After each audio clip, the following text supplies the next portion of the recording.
So welcome back, ladies, to module number 2, the sip and shop, then cook.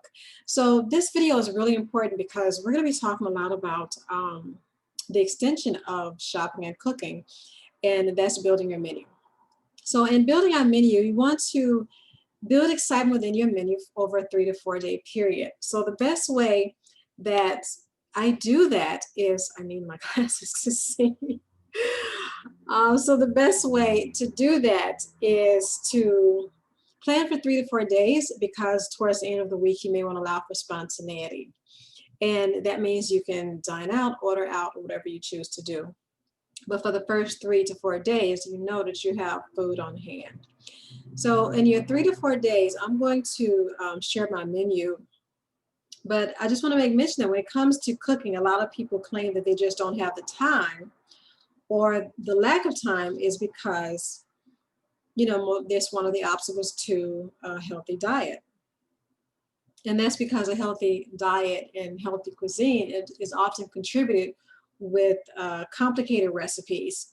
So we definitely want to make sure that we're spending a little bit of time in preparing our recipes and our menus so that it won't be complicated, so that you can prepare something quick and healthy in a very smooth way. And also, healthy eating is all about having the right foods. It's about having the right foods on hand, preparing them in a way that they don't have a lot of fat, a lot of calories. Even if they have fat, that is really nice, healthy fats, the fats that's going to make the food taste delicious. And believe it or not, but healthy chic food, it comes together in the kitchen. They don't start the moment you step into the grocery store. So by taking the time to plan, you can eat well without frustration and without a lot of hassle. So let's get into this. So I want to share my screen right now with you.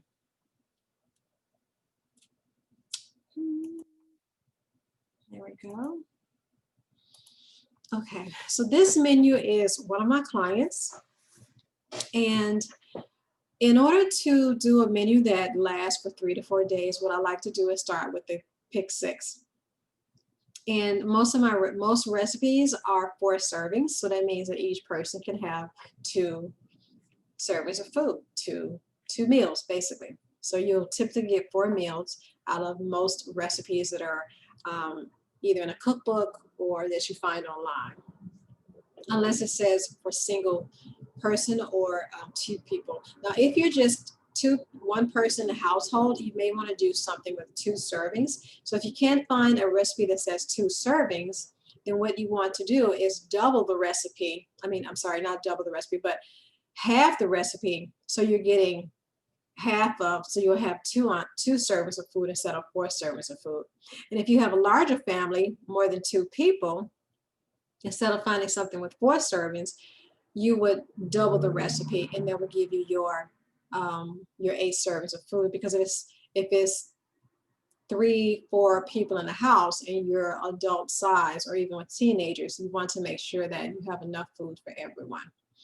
So if it's protein of some sort, you just want to make sure that there's enough pieces of protein for each individual person, which is a serving. And if you want 2 servings of that for each person, then you just make sure that you buy extra protein, or just double that recipe. So first, I like to start with what I call a pick 6. So with my pick 6, that's based on my taste, that's based on the cuisine type. So if I have a taste for Asian cuisine, or if I have a taste for Latin cuisine, then I think about the spices for those particular regions, and then I judge my menu around there.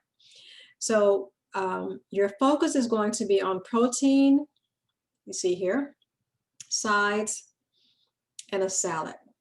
So with your pick 6, you can aim for 3 entrees. So there's 3 proteins.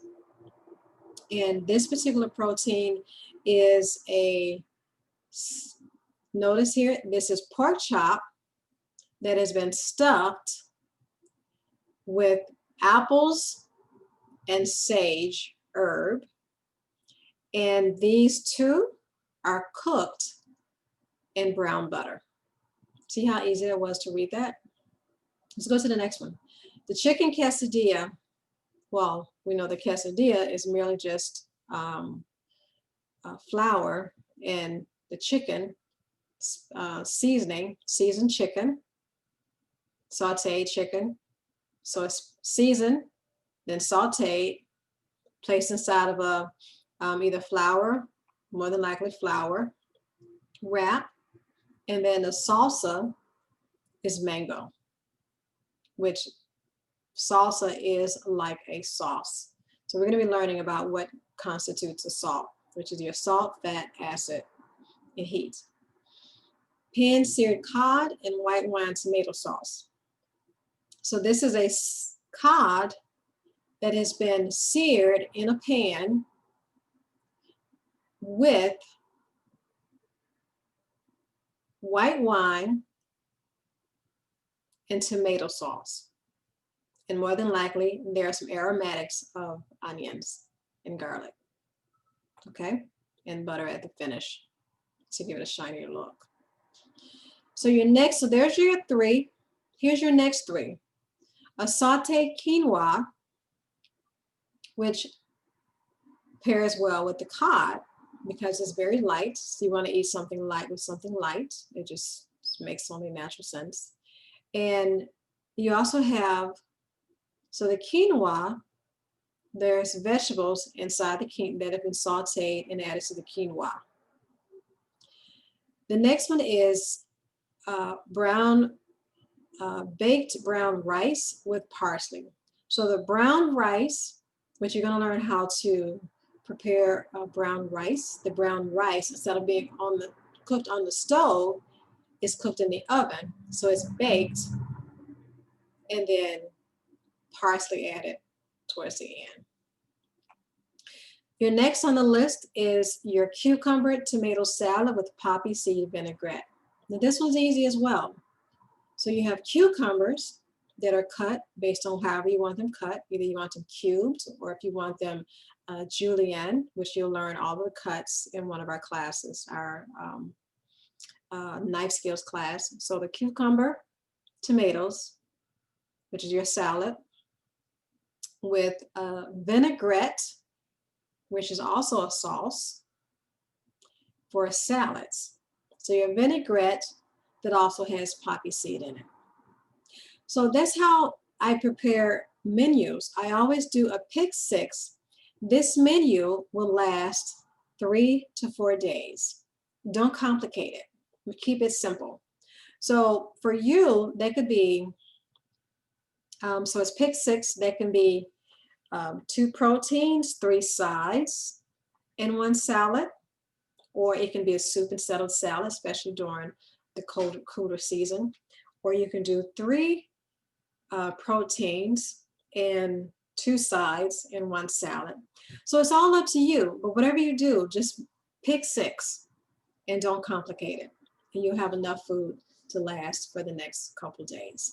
And then after 3 to 4 days, by that time, a lot of the food has ran out, and you can figure out, what do you want to cook? How do you want to plan ahead for the next menu?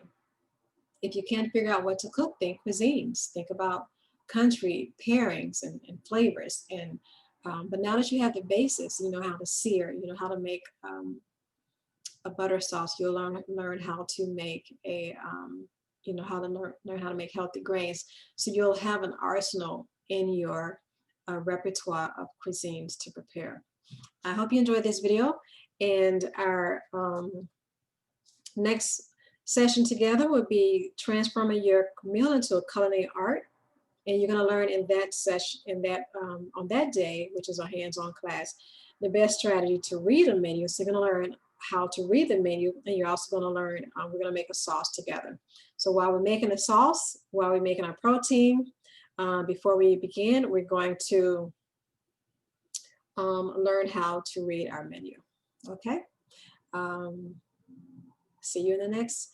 I'm not sure. I may do this in a video. I'm not sure. See you in the next video.